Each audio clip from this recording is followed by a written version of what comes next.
The white zone is for "He's behind you" only. Oh, no, it isn't. Oh, yes, he is.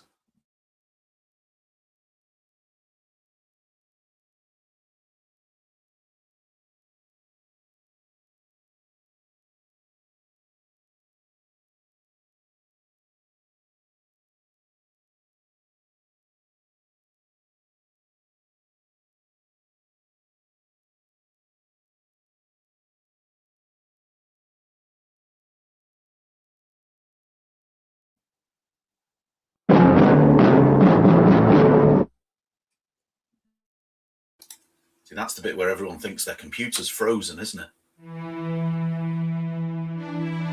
Including us.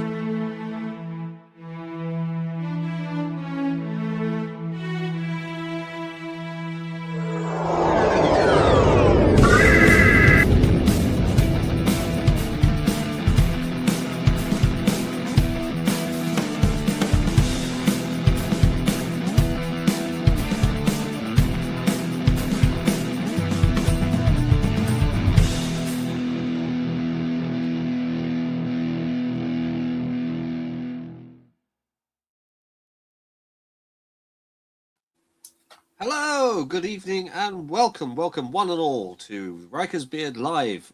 Hello, how's everybody doing this evening? As you will see tonight, it is just myself and Carl, just the elite, looking after you for tonight. Richard has a headache. More water with it next time, Richard. It's that time of year.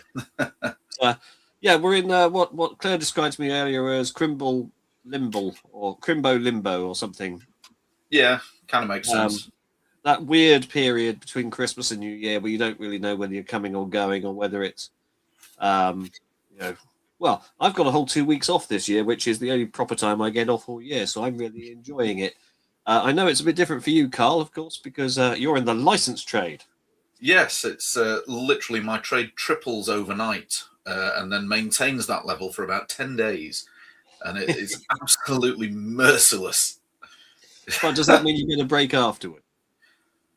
No, unfortunately not, because then it goes into the quiet time of year and you suddenly go, I don't really want to be spending money on lots of stuff, so I'll do it all myself. Okay, all right. Well, trade is brisk, though, is it, dear chap? Absolutely, doing very well. It's been great fun. Excellent. So I see we're bringing up some comments. Let's see who's joined us this evening. Gary, good evening to you, dear fellow. Hope you're doing all right. Sam, how's it going? You sent me a video earlier of a model train. I must look at that later. I've been a bit busy. I'll tell you what I've been doing later, actually, and you'll all be very bored with it. Mark or Fake Carl, how are you, sir? Hope you're having You have Mark dial in. Yeah, fancy coming on in, Mark? Yes, I'll let me get a message over to Mark. I was going to send you a link, Mark. If you can dial in by all means. We'll have you up on the screen. And while he's doing that, Christoph, good evening to you, dear chap. How are things in Austria? Are they snowy and very festive? I hope so. James, good evening to you, dear boy. Always a fantastic picture of you sitting in our bridge there.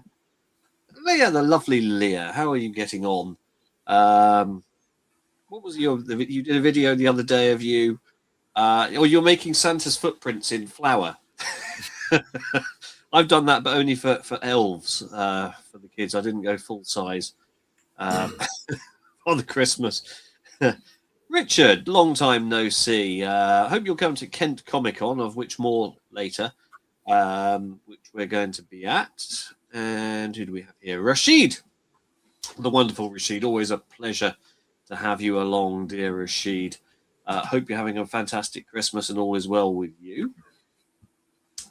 Ian, good evening to you. Live long and prosper to you as well.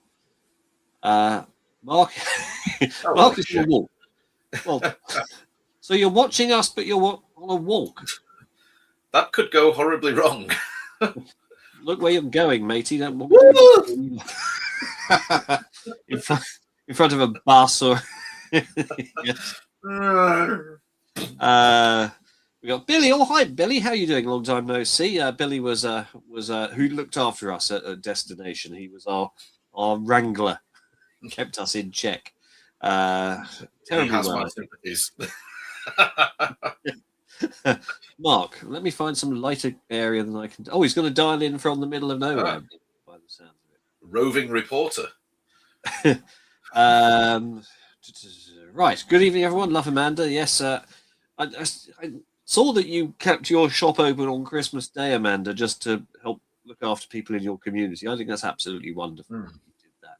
I do hope, though, that you had some time for yourself and a proper nice Christmas. In fact, you've just said in another comment there, you completely forgot it was Sunday. I forgot as well, actually. I went to the shops earlier and wondered why I was being harassed out the door. Oh, it's Sunday. I kind of lost track.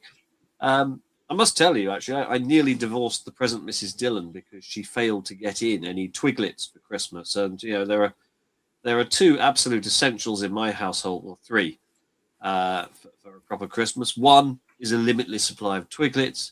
Two is the Snowball cocktail first thing on Christmas morning. And three is a bottle of vintage port to see me through the rest of the day, surrounded by family and, in particular, my children. And we had only 2 out of 3 of those items. So, yes.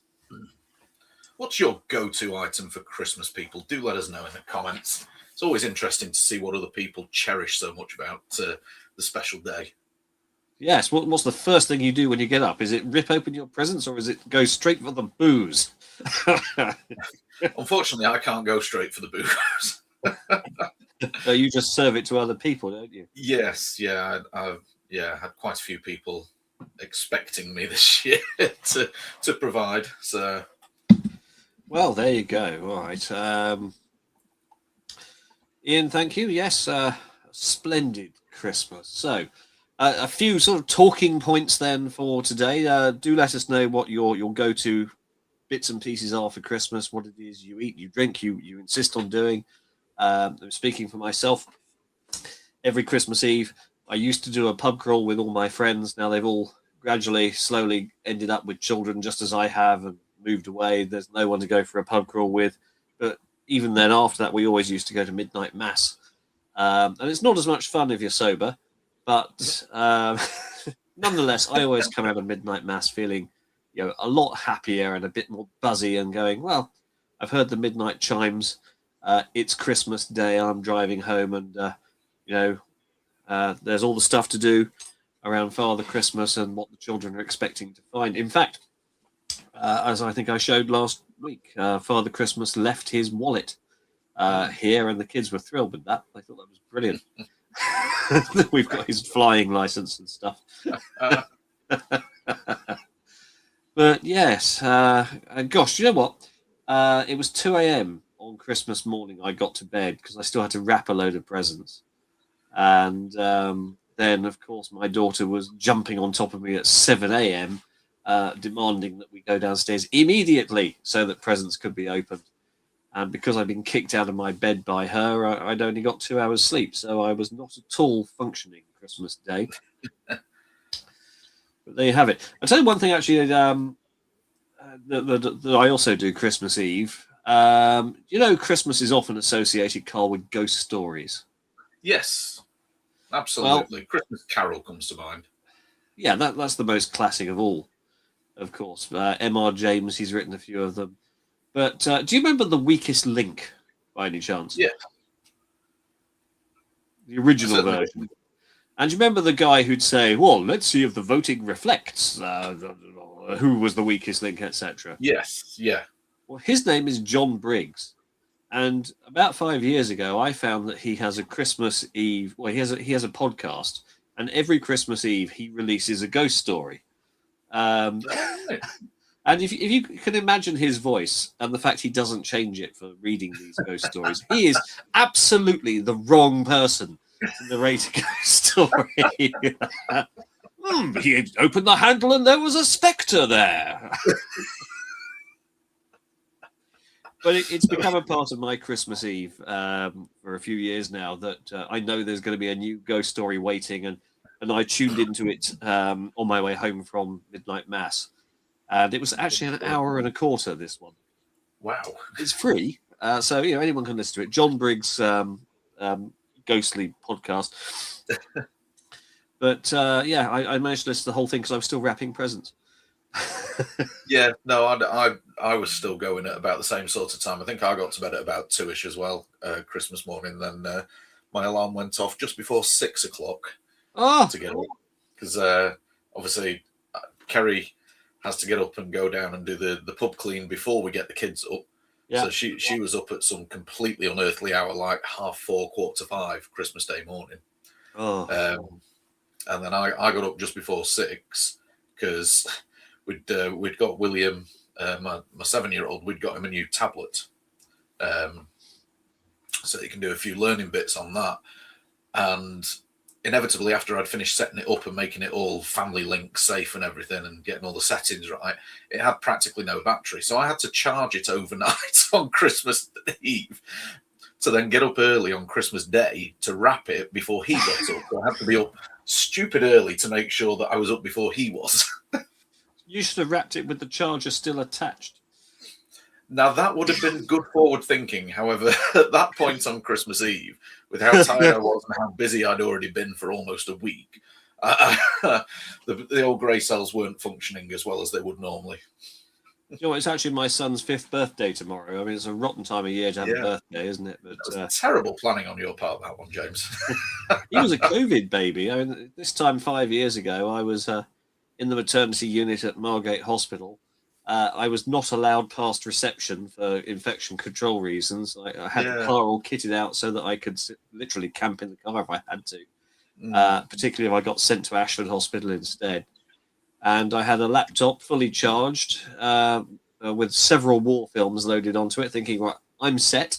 I've got everything I need. There's a coffee machine next to me. There was actually an Amazon delivery locker in front of me. So if I really needed anything, if I could wait 12 hours, it would arrive. Yeah.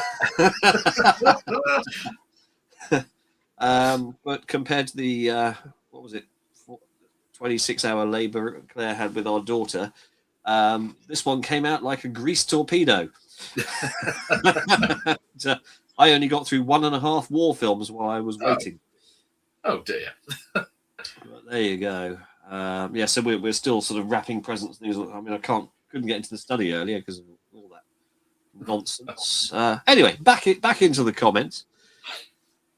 Sam says one must do a Christmas. No, Sam. One has no need at any time to go for a run. Christmas yoga. Is that I'm not sure that's settling.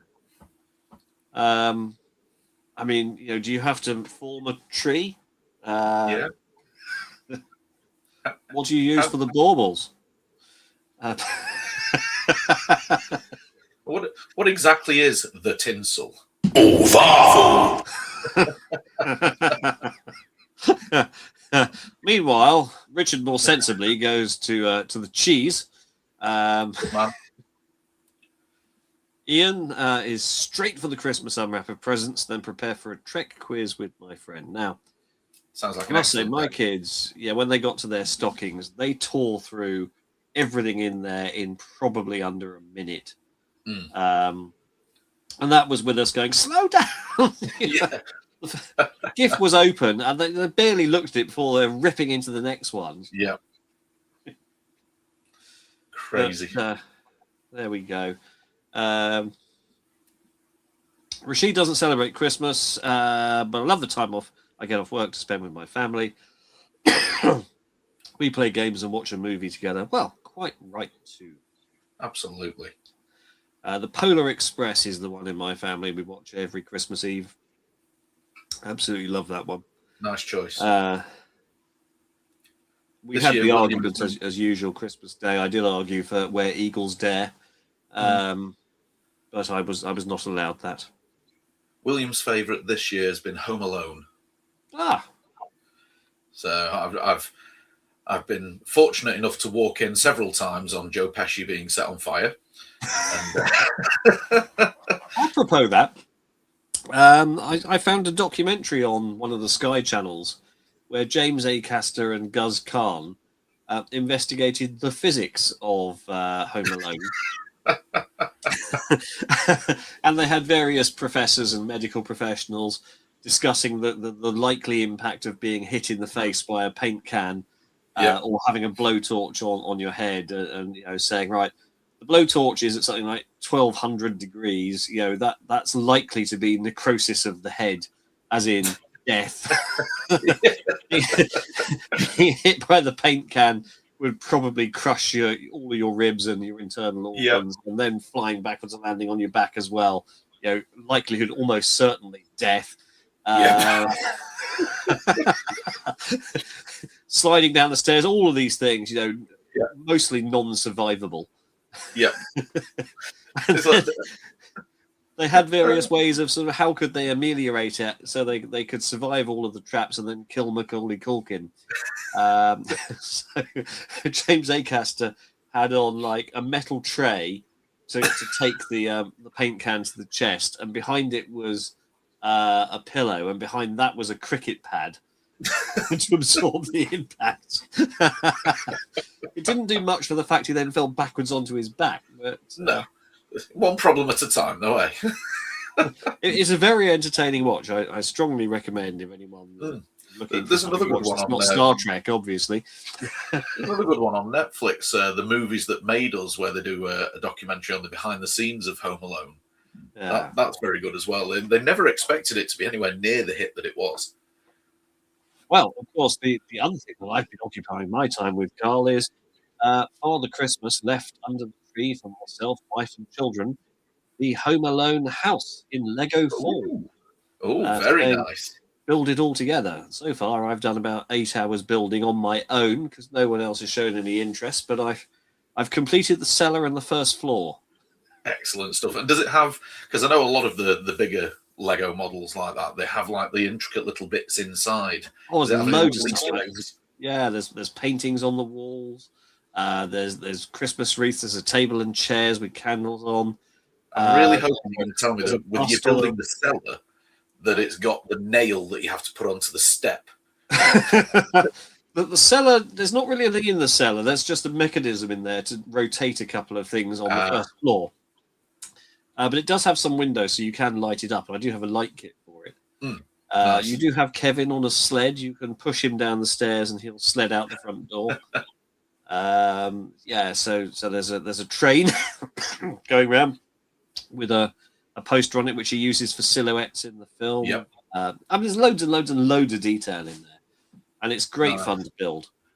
And of course, mine's the knockoff, not the proper Lego. Yeah. Well, other brick sets are available. Yes. However, if Lego do want to send us anything for free to review, then obviously we will exclusively promote Lego. We are very good at building Lego, so, and we are fans of it. If you want to send us the Enterprise D, we'll suggest to you how you could have made it a lot better. Many people have heard and ignored our suggestions. You could join them.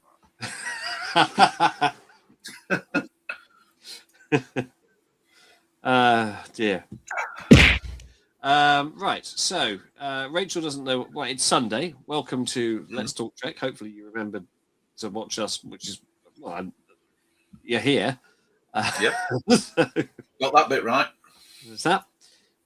Lee says not being at work is enough of a Christmas for him. Well, why not? Do you know what? I haven't seen Richard since. I think he and I managed to get out for a pint last Monday night, which would have been Christmas Eve. 22nd. Yes. So in his whole break, I haven't seen him, and I think he's back to work tomorrow. Bless him. I believe so. Yeah. See, here's one of my Christmas go-tos: the old after eights. Oh, now, Carl, I don't think you're old enough to remember this, but at some point, it was the very height of sophistication to have the little trolley with wheels on to move the after eights across the table. Do you remember that? Very, very, very vaguely. I think my gran had one. It's not the height of sophistication. The sort of person who would have that would not know what a bouillabaisse spoon is. Now, let's go into one of our clips. We've asked you, amongst other things, I think. Did I ask what people had for Christmas? If not, do tell us. But we know what Tom Baker got. Let's have a look at Tom receiving his gift this year. Let's cue that up. Oh, VT! Got to make sure I choose the right one. I've got a load open at the moment. Here we go.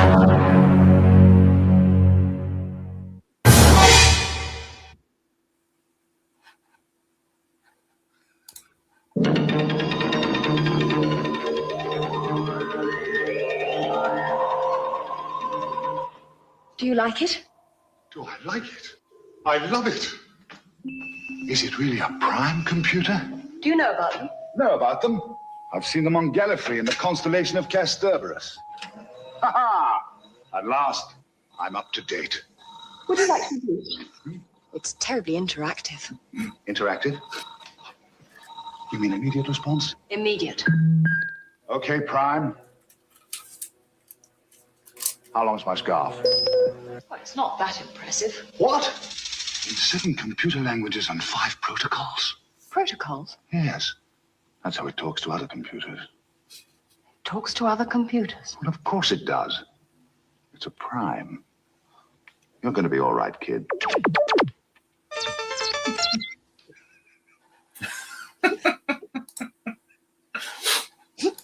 Brilliant. I wonder whatever happened to prime computers. Never heard of them, so I don't think they were overly successful. They all end up on Gallifrey in the constellation of Castorberus. Maybe it's not that they weren't successful, they were just so far ahead of their time, we haven't encountered them yet. Brilliant. Right, okay. So, shall we do the news? Go on. Carl, I think you were going to have a look at the Trek movie site and see if there's any updating news on anything such as Starfleet Academy. Yeah, I couldn't see much new stuff. Starfleet Academy. There's a little bit on. There is a little bit on Starfleet Academy, not a huge amount. There's some on Strange New Worlds. That's they all wrapped have now, added in. It is wrapped, but for the series finale, I believe, according to this, they have added a McCoy and Sulu characters. Right. Oh, yes, I saw they'd been cast, yes, so they may not be very big roles. No, well, it literally is for the series finale, according to this. Unless, of course, we get Starfleet Year 1, which they have threatened, haven't they, saying Paul Wesley would lead off a spin-off from Strange New Worlds, which basically leads into TOS. Yeah, that has been rumoured. Let's see what else we've got here. There is so there's quite a bit around the Lego Star Trek stuff, obviously. There's a Troy and Riker Lego minifigures animation. Are you familiar with Nork? This is that. No, I'm not. I'm afraid. I found it being played with. Basically, it's a free one. You can upload a photograph of a toy of yours, and it will animate it. So I uploaded a photo of our shuttle, and it generated a video of it taking off with exhaust fumes and stuff. It looked really quite good, actually. So nice. I know everybody gets very upset and excised about using AI, but it's there. I mean, it's a tool the same as any others. Not being able to play with it. There's a bit of blurb on there about Starfleet Academy and how it's focusing on the rebuild of the Federation, etc., etc. Effectively carrying on Discovery's timeline where that was. But hopefully without any Discovery characters having much to do with it. Yeah, well, there's no pictures of anyone crying in there, so that's a good start. And then there's quite an interesting article which I spotted before, which I mentioned to you, which is quite nice. The top 12 memorabilia items sold in 2025. All right. So Well, these those are the comments. Who would like to take a guess at the most expensive and the most complex? Let's just say the most expensive items sold at auction. While people are guessing, take us through a couple of them, Carl. Okay, so let's see. Are these in price order? No, they're not. So the first one that's been listed on here, let me do a screen share and then people can see them as well. There we go. So the first one listed is this. A mirror uniform. Yeah, I wish these adverts had stopped popping up. This shift the screen all over the show. Right, so there we have Kirk's mirror uniform. So this went for a staggering $10,710. You say staggering. I mean, I could imagine people paying a lot more for something which is essentially, it's a 1960s costume, isn't it? This is an original. It is. It is the original, yeah. We then have this picture from the motion picture, I believe. That's from the Rec Lounge, isn't it? It is, yeah. And this went for just over £17,500. So it describes those as glass plates, is it? Yeah, glass plates represents technological progress and admiration for the famous ships. Well, there you go. That features the ring ship, of course, which people speculated about for many years. Go, well, what's that one then? Yeah, it's never been shown, has it?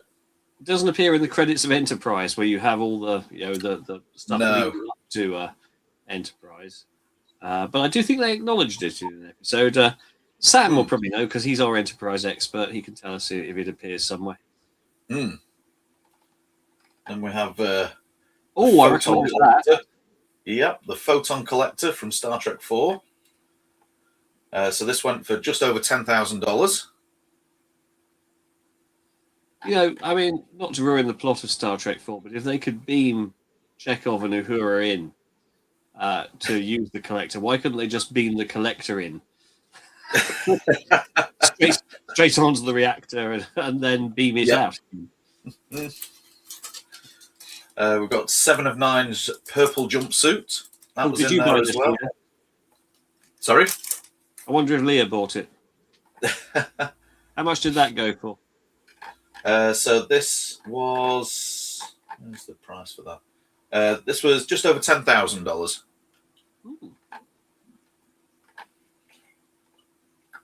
Then we have some original Enterprise design drawings. Some of Matt Jeffrey's originals. Yes.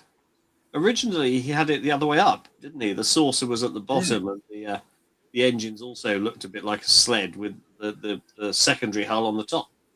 Yeah. Now that went for $31,000. Rightly so. Next we have Uhura's original screen used. Oh, it doesn't half jump around this, doesn't it? Did I say 40? Track movie, sort your website out.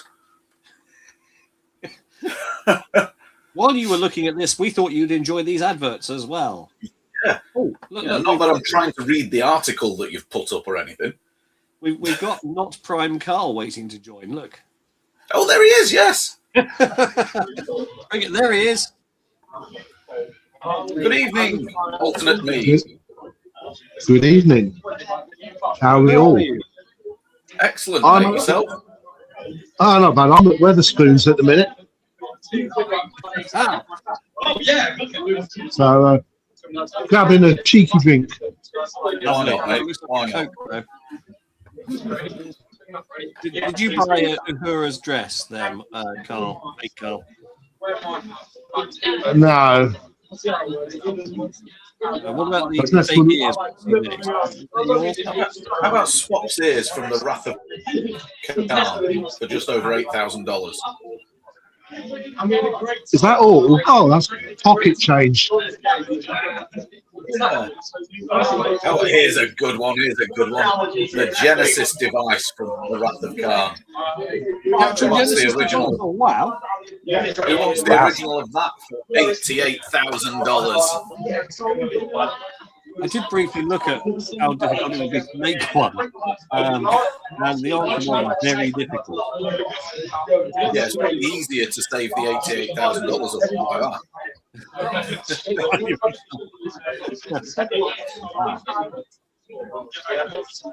We've got an original Janeway uniform there as well. Lyra said that she thinks Picard's flute went for the greatest sum. Let's have a look, see if we can find it. Picard's Resican flute, she's correct. $403,000. Nearly $500,000.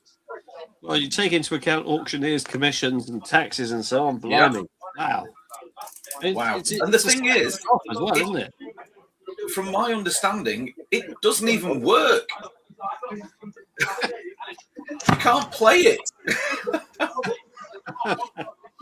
And in the episode, even though he didn't play it properly, they had a stunt performer's hands in front of Patrick Stewart, didn't they? Because he didn't know how to do the finger work. Oh god, yeah, I'm sorry, I'm coming off this site now. It's wine. Yeah, all right. Well, I think we've got it. So, Ruth thought Spock's ears went for the most. Well, she was wrong. Leah said that she would like to have bought 7 of 9. But well, to be honest, the one you've made for yourself is just as good, if not better. James said it was Leah who'd buy them as absolute bargains. Although, you know, if we had a limitless budget, we'd just build our own set somewhere more on a permanent basis, wouldn't we, Carl? Absolutely. We'd make our own stuff. Yeah, and I'd build a Trek themed bar and everything.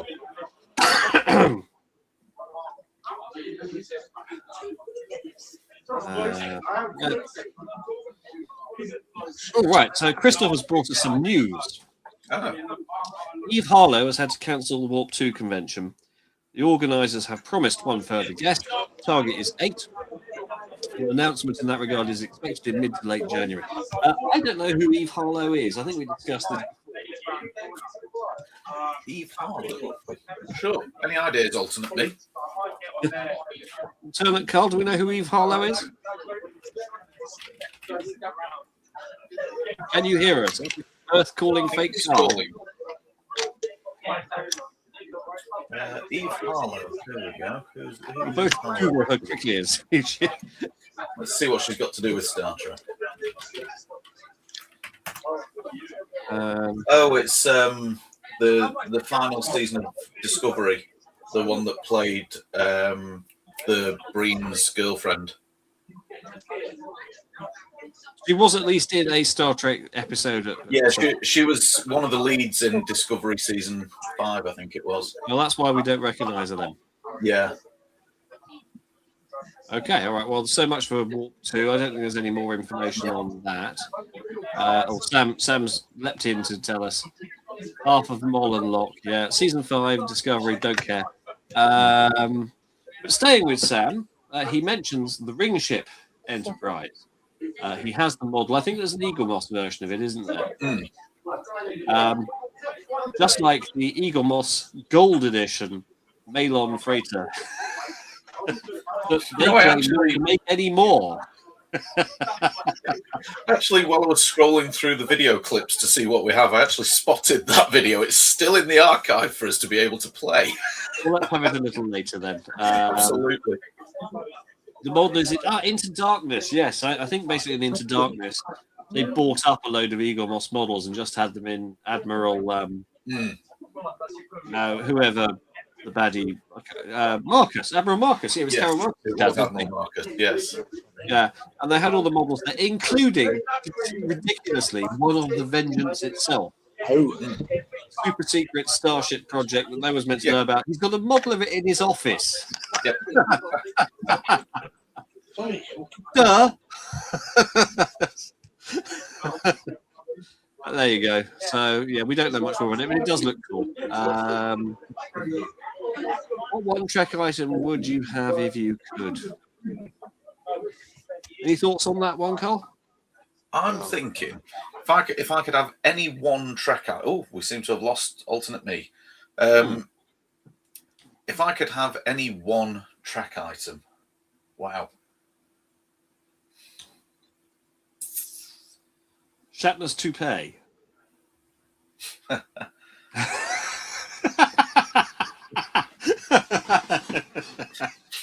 Oh, crikey, any one Trek item.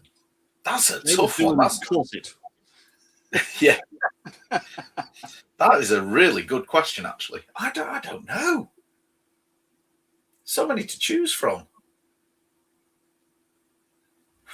I'd like it to be really big. I'd probably want one of the Helm consoles, and I think I'd want either the Enterprise D, because it would just be lovely to have something from the Enterprise D, or the original series one, or actually, my favourite of the movie bridges for the classic crew was the Final Frontier, which was when it was all kind of white and really clean, and carpeted. Because in Undiscovered Country, it becomes very dark and militaristic. The white one, it sort of struck a chord with me. This is back where we're supposed to be, out there in a comfortable, well-equipped starship exploring. That was cool. It had the drum machine built into it. Oh no, that was in Undiscovered Country. I think Christoph would like Airlock 101. Well, this is the reverse of that. Christoph, when I look at that thing we actually want. Ruth's got a good idea. Not bad. Same way as Mo. What about you, fake Carl? You could have any one Star Trek item, large or small. The genie will grant you one wish. What will it be? Any one thing item. That's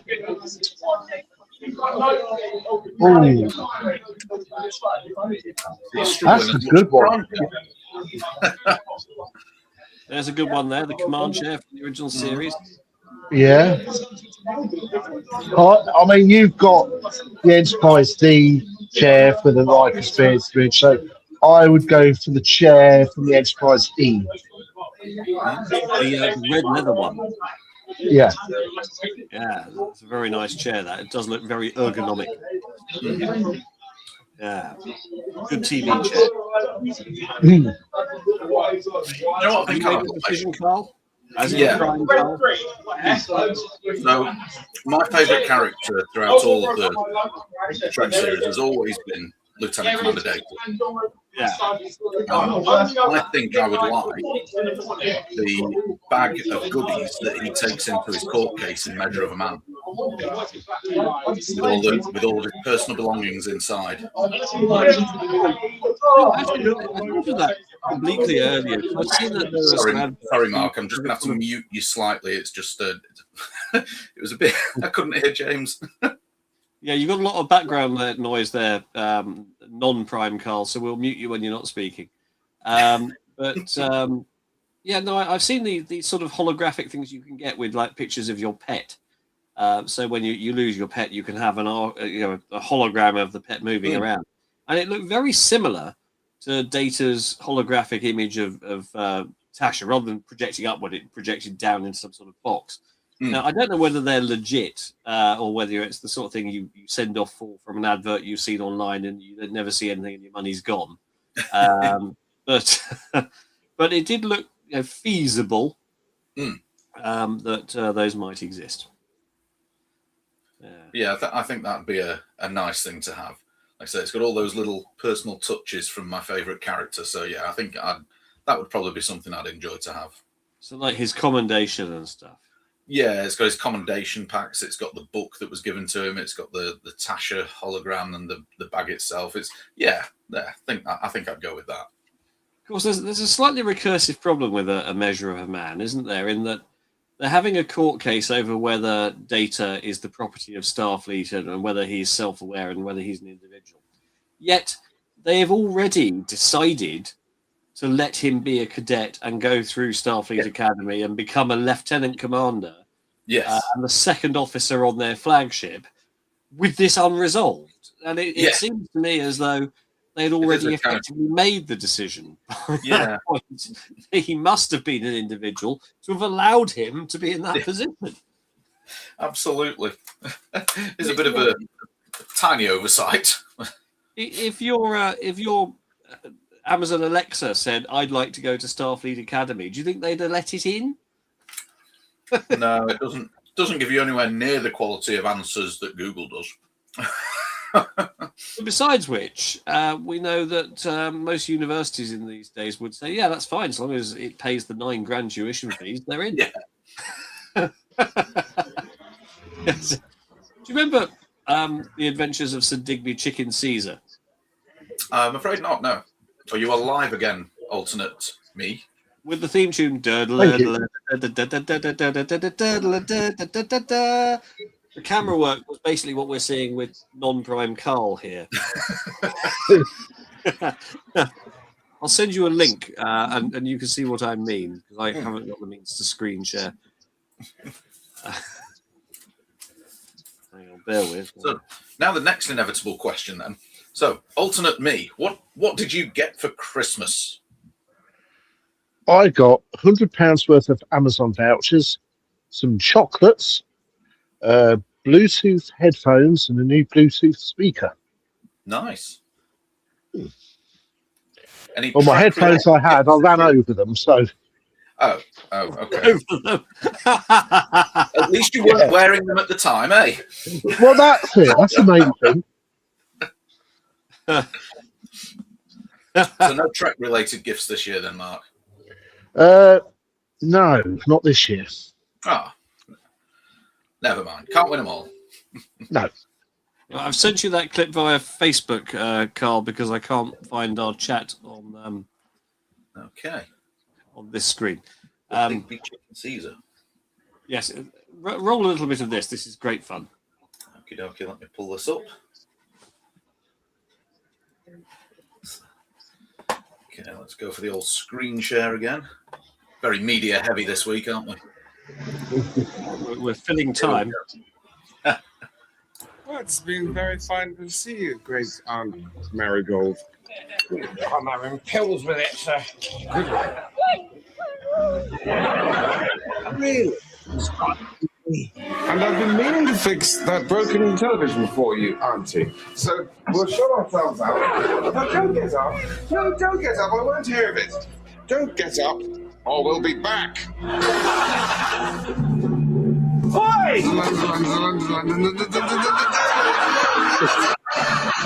In a city gripped by fear and greed, on streets greased with blood and tears, who is left to look out for the little guy and see if he's got any money on him? Yes, it's the surprising adventures of me, Sir Digby Chicken Caesar. Completely lifelike. Is that the point?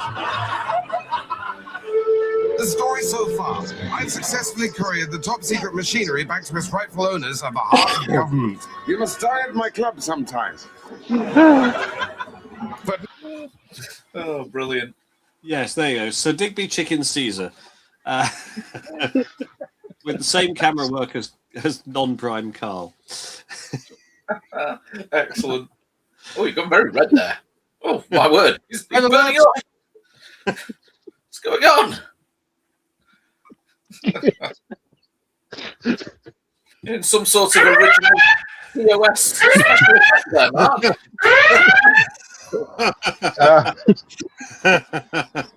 There's the joys of trying not to get run over by the traffic. Look, he's there again. It's an original TOS effect.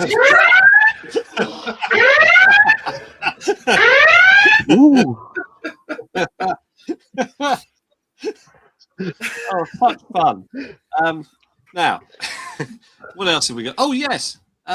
Wish. Let's have this week's Wish clip. Oh, yeah. What media? Roll the sting. Okay.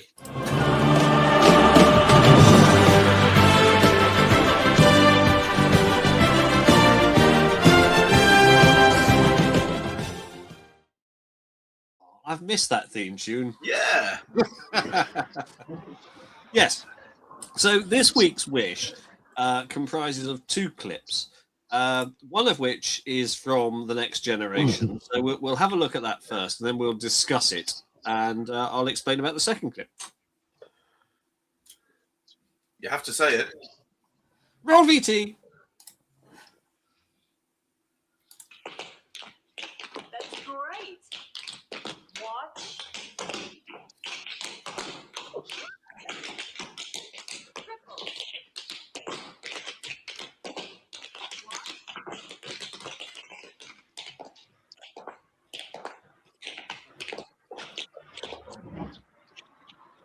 Stop data. And you say you've never done this before? Try this.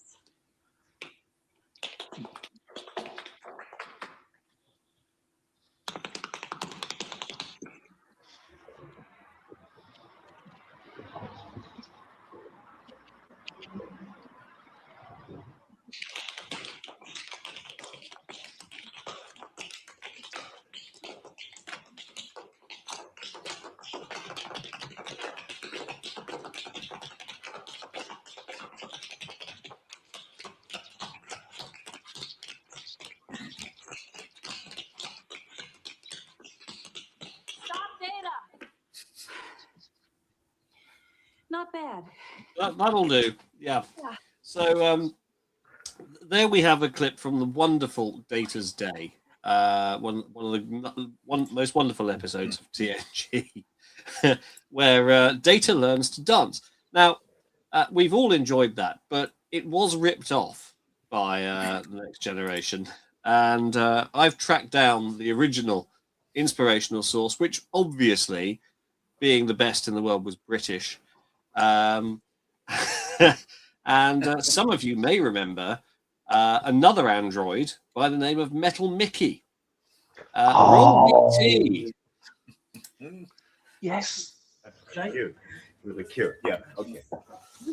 And now, ladies and gentlemen, the moment you've all been waiting for. It's that heavy metal kid himself. It's Metal Mickey! Your mother don't like it, your daddy don't like it, but come on to Logie. Come on to Logie. Come on, shake 'em up, come on, wake 'em up, come on to Logie. Come on, come on, come on, come on.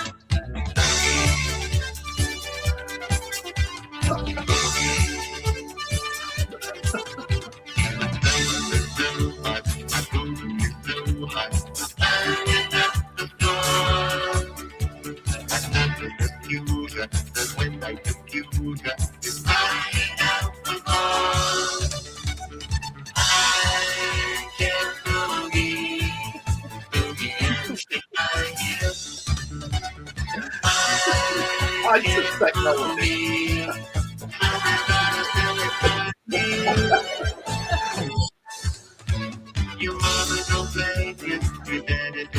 Yeah, I think that's enough. Yeah, I'm not sure how much more of that I can take. So this just goes to show how British science fiction has always led the world, not only in the quality of the writing, the quality of the showmanship, the stagecraft, and let's not forget, of course, the disco lighting that we saw. No DMX controlled lighting there, of course. No, this is a man who physically turns a wheel to change the color of the light. Are you sure you want to go to Red Alert? Sorry. It may take me a moment. But Metal Mickey there, I can see Mark immediately recognized it. Classic 80s television. And that's Britain's answer to Mr. Data. Wow. Wonder whatever happened. That was the pinnacle of 80s TV, I think. Absolutely. I saw a look of joy on your face there, Mark, when we wheeled that clip out. Oh, memories. Happy memories. But yes, you can see Data dancing was ripped off from Metal Mickey. So that conclusively resolves that issue. And let's move on to convention news. Oh, hang on. Sam seems to think that the two clips were so close, same clip. If you look very closely, Sam, you'll notice in the second one, Gates McFadden's not there. Yes. It's the only giveaway. Yeah, same clip. Gates McFadden was the director of choreography for Labyrinth with David Bowie. She is. She also appears in The Muppets Take Manhattan. Which, and she's Jack Ryan's wife at the start of The Hunt for Red October. She is, yeah. She only has one line, I think, in that. Yes. I think I asked her about it when I She's an interviewed her. exceedingly British accent as well, doesn't she? Yes. 2 glasses of water and 2 stories. You must go, Jack, or we'll miss your flight. And then they jump into their Land Rover and away they go. Oh, that is an utterly brilliant film, The Hunt for Red October. I don't think it was bettered as a submarine film until Hunter Killer with Gerard Butler in it. Have you ever seen that one? Well, that is a superb submarine film. So, yeah, if you haven't seen that, go and watch it immediately. Put it on my list. Yeah, it also has Toby Jones, who was the baddie in Die Another Day, as an American Marine. And he's brilliant in that. Yeah, there's some top class alpha male action in that. That's what you need from a submarine film, though, isn't it? Yeah, absolutely. Okay, so we're sort of as we run towards our end time, I've got a list on my notes about convention news. Well, what do we have? Our position remains that we are currently booked for the Kent Comic Con, which Marina Sirtis is booked to come to. And they've told us that they would like us to bring the bridge and the shuttlecraft. So, as every time I take the shuttlecraft out, I have to repaint it. That means a bit of work for me, but never mind. It's always fun to see the shuttle out of its hangar. It is a thing of beauty. We are also currently slated to be at Destination in Blackpool. Richard may or may not be able to come, dependent on other factors. Carl, at the moment, how's it looking for you? Again, it will be dependent on other factors. I will be making absolutely every effort to get there this year.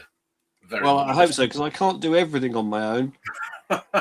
I did your cocktails last year. I think I did a creditable run at it, but I wasn't you. You can see behind me my booze shelf there. I was inventorying that earlier, so I know at least what I've got. I believe everyone had a splendid time at the cocktail session, from what I've heard. Well, it was only a shame that it was a small room and we couldn't have more people. There was a bit of a fight to get in, and what amused me was that at least one person there said, "Oh, I'm not drinking." I said, "Well, why are you here?" Don't take up vital space for those who will join in.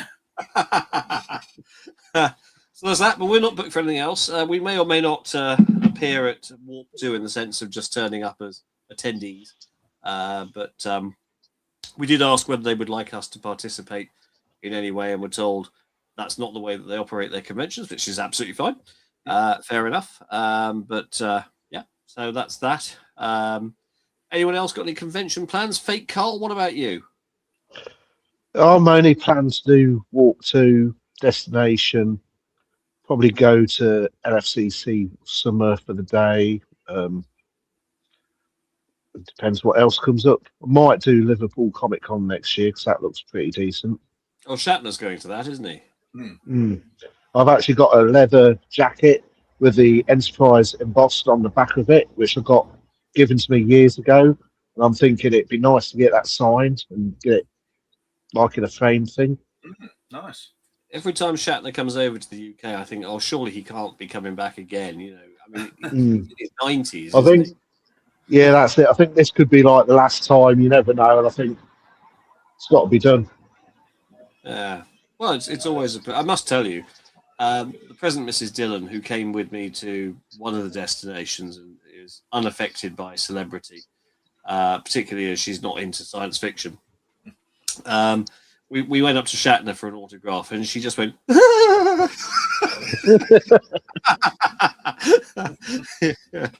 Oh dear, bless. But Oh, Richard's actually watching. Richard. Great show, chaps. Well, thank you, Richard, but it's not Hope the you're same feeling without you, better, mate. buddy. Christoph's going to do Warp 2 and Destination. Won't arrive until late afternoon Thursday. Well, nothing happens till Friday anyway, Christoph, so you're not missing anything. Vienna Comic-Con, maybe. Austria Comic-Con with Robert Picardo. I dare say he'll be about on the convention circuit because he's got Academy to hawk, hasn't he? Yeah. He'll be up on A-list again for a while. Well, he's never been anything less than A-list, as far as I'm concerned. No, but as far as the convention circuit goes, they'll bump him. They'll bump him up. Yes. Well, I suppose he's now main cast of an in-production series. So that's it. Yeah. Although based on what we've seen, it's not likely to be in production for long. But we said that at Discovery too. Well, nobody else has got anything, I think, in the comments site. You say anything I've missed? Yes. So perhaps we'll round up for this evening by thanking you all for joining us. To my co-hosts for your company, your assistance, and of course your camaraderie. To all of you who have joined us, we wish you a very Merry Christmas. Our best wishes towards the new year, which will be in by the time we meet again. Look forward to seeing you all. Happy New Year to all. Yes. We look forward to seeing you online, out and about. Don't hesitate to reach out to us if you think you've got anything that would interest us, because, we're always out and about and doing stuff. But in the meantime, don't have nightmares. Good night. Goodbye.